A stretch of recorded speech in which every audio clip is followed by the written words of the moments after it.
Hello and welcome back to Beyond the Veil background information. Today we're going to do the creature profiles, and as always we're going to start with a quote from a story when one of them is mentioned or features in.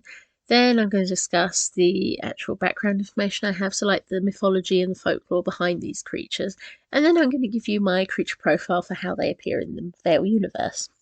And this week we're doing Tatzelwurms and Scylla. Now, I forgot Scylla in previous episodes when I did about the Lamia, so I have included her in this one, so she's not going to be forgotten. Okay, so I hope you will enjoy this, especially it's quite short, so it's worth shoving them both together in the end. Anyway, I can deliver it, but if they don't respond, it's probably because they think you're less than them. Didn't you just say, after all, you wanted to put vampires back in their place? But if you're a Tatzelwurm, doesn't that actually mean you're kind of the ones left eating the leftovers that even the ghouls could not? A quote from the Crooked Serpent. Now, initially, I was going to put Scylla within the Lamia category, but I forgot. Instead, I thought because of its curious description, it would sit quite well here with the Tatzelwurm. Two beings counted amongst the serpents that are just a little more unique in looks than any of their counterparts, and certainly quite vicious. I suppose you could call them the mammal serpents because they are kind of like that in some aspects. But first, just a little promotion here. In December, Book 6 of the Viper Clan is being published. It's called The Crooked Serpent, which is about the grandson Vittoria growing up at a time when a strange group titling themselves the Purists emerge and threaten not only the peace of his home and family, but also the person he's fallen in love with. Through the story, Vittoria will be hampered by the Tatzelwurm named Sturm, who's a real bastard. And through this story, we see how Vittoria and his girlfriend Emmeline will be forced to grow up fast and understand just how dangerous some ideals can be. Why do I mention it? Sturm's a nasty villain that I would certainly put on a list of my worst villains. And he's a Tatzelwurm. And, was really fun to kill. So, anyway, now back to what we're doing here. Let's talk about Scylla. Once again, in some stories, she's the child of Zeus and Lamia, and instead of being killed, was cursed into a monster. But that's one source's idea. For most, Scylla comes hand in hand with another monstrous daughter of a god, Charybdis, the mythological concept of between a rock and a hard place, but also the lesser of two evils. So I'll tell you the story they're featured in first. The Odyssey by Homer. As Odysseus and his crew are travelling through a very narrow strait, they enter a terrifying situation. To one side of the strait is Charybdis, a great whirlpool with teeth that is likely to eat the entire ship. On the other side, there are the vicious cliffs where the beast Scylla lives, and with her many heads will stretch out and snatch sailors from the boat. Odysseus' ship can only pass through the strait by sailing dangerously close to either one or the other, and so he has to calculate the risk. He knows the boat may get smashed by Charybdis if he gets too close, so the loss of a few sailors is better than none. The boat passes by the cliffs of Scylla, and the monster emerges, a terrifying female monster with 12 feet, her loins overcome by baying hound heads, 6 heads on snake-like necks, with triple rows of sharp teeth that lunged out to snatch all that came past. As the boat passed, the great head snapped up 6 sailors, dragging them back to the cave mouth where they were devoured raw and screaming. But with each head holding a sailor, the boat was able to pass through with the minimum number of losses compared to what could have been. Now, it's an image that reminds me of Sin in Milton's Paradise Lost, with the hounds baying at her and chasing her, but there are debates on her description. Some suggest that she was more akin to the echidna imagery of a nymph's beautiful head and torso leading onto the dog-head groin, with the snake-headed limbs to reach out and snap others. And others tend to view it more as something completely reptilian. Now, Ovid gave an origin story of her as a beautiful nymph whom the human turned into sea god Glaucus fell in love with, but out of jealousy, Circe used witchcraft to turn her into this shape. These days, there is also pondering on whether Scylla might have been a description of rough rocks or even reefs compared to the whirlpool Charybdis, and some have even suggested it is actually a depiction of a giant squid species, which I find interesting and certainly would work for the longer paddled tentacles with barbed suckers.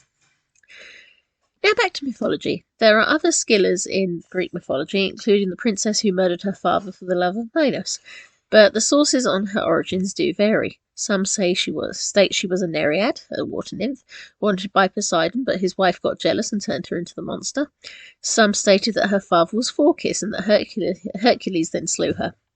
Phorcys we also know from being the potential father of the Gorgons and Echidna. Some even suggest she is the daughter of Hecate and Apollo, so there is a great deal of possibilities on her heritage, but her story is really quite limited to this. Now, here's how she's represented in the Vale. Ordinarily, I might have put her in the category of the sea monsters. We'll do with them later. But I chose not to link her to the squids in the Vale, and not to the image of a nymph upon a hideous body, but rather the more unusual images of Scylla as the many-headed serpent. Why not a sea monster? Well, she's never described as living in the water, but on the rocks. So I hope you find them interesting, and then I'll discuss Tatzelwurms after I do this one.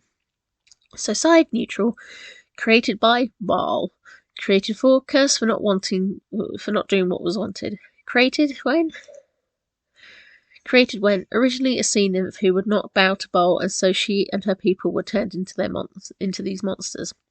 Physical description: a large monstrous being that had canine heads upon 6 serpent necks with sharp teeth in several rows, leading down onto a strange draconic body with 6 pairs of rather short legs used to help clamber up the cliffs. In human forms they appear with wild hair, are known to be short, and yet they can suddenly turn their arms into their serpentine necks with their dog heads when annoyed, and generally are thought to have alluring looks, but for very malevolent and predatory eyes. Abilities: they can climb with ease, have continuously growing teeth so they can eat anything. They catch food with their many heads and rip them to pieces. They are not venomous, but incredibly territorial and aggressive, and know how to climb into the most dangerous places, let alone can swim very well. Most known for devouring people caught on riptides and prowling near cliffs when the tide comes in to eat people. Weaknesses: if each head is busy eating, they're utterly distracted and vulnerable to attack, and they are not immortal. Number: there are very few, roughly around 200 around the world, and like others, they do not enjoy hanging around in human forms very often, and like a more wilder life. Well-known beings: the original Scylla. Characters and stories: currently I haven't got any. Now we get to talk about the stinky, vicious, cat-faced, long-bodied stone marten, or rather, the Tatzelwurm. Also known as the Stollenworm, this being is a cat-headed, serpentine-bodied lizard with 4 tiny or even stumpy limbs. Said to emit a foul, even venomous odour, they are known throughout the Alps, particularly in Austria, Switzerland and Bavaria, though they also appear in the Italian and French Alp folklore, with the French version being known as the Erasses. The name Worm, of course, can be for lizard or dragon. Stollen often denotes tunnelling, and Tatzel is said to be from Tatze, meaning paw or claw. Some think that they might mean stumpy serpent, and well, already there's probably a lot of lizard-like creatures that come into your head when you think about it, but descriptions do vary on whether it's got scales or even slightly furred, but always this serpentine cat-headed beast. At 1 to 7 feet long, sometimes described more as a dragon than a serpent, the creature is said to hiss, whistle and shriek. Some claim that it has a black-grey coloration, or even has bulb-like bristles running down its back. Some believe they stole milk from dairy cows by sucking on their udder, and only a white rooster would put them off. As a creature of folklore, there's more anecdotes about the creature than really legends or understandings of where these beings come from. Whenever I hear about them, I always find myself thinking about stone martens, also known as beach martens. They're well known for causing mischief, but being part of the weasel family, produce nasty odours from their anal glands, hiss, have feline faces, long ferret bodies, can be dark or greyish black, and well, they certainly cause mischief, particularly getting into cars at night and chewing wires. I think they're quite cute, but the thought of them but the thought of one of these things being larger than a wolverine and more like a dragon is not exactly what you'd want to bump into. And though some do link them to lindworms and just a more alpine variation upon it, in the Vale they're far more troubling. So that's basically it for the information, because you just hear anecdotal things about a farmer went out into the woodlands, suddenly saw this snake-like creature, it reared up at him, and then he ran for it. It's not got any legends like the lindworm that we talked about in Austria, in Klagenfurt, so it's very bizarre like that. But now I'll give you their species profile. So Side, the dragons, created by dragon demons breeding with Valelanders that shapeshift. Created for, out of owning Valelander concubines, thought mostly to be by dryads if not feline shifters. Created when? During the 1200s, during the worst period of dragon domination. Physical description. Sometimes seen in the form of a stone marten, but most often a 7-foot-long serpentine being with 4 stumpy paws, feline or marten-like heads with bodies that are covered mostly in dark-coloured scales, with a furry head and a line of rather rough fur along the spine. In human form, they can look practically anyone, but are noted for the strange odour around them, the hypnotic gaze, and the way their eyes are always yellow and snake-like rather than cat-like. Abilities: shapeshifters and tricksters. They can change their shape into stone martens, their monstrous form, and leap at least 10 foot in the air. They produce a foul odour that can incapacitate some others, including vampires and some demons. Not to mention they have a hypnotic gaze and can keep people pinned.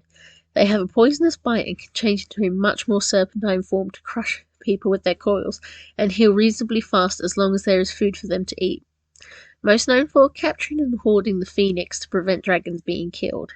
Weaknesses: white rooster feathers and vampires that are born immune to their scent, which are mostly commonly related to turned vampires. Number: very few due to bad reputation, thought to be less than 300. Well-known beings: Sturm family of Austria. Characters and stories: Sturm from the Crooked Serpent.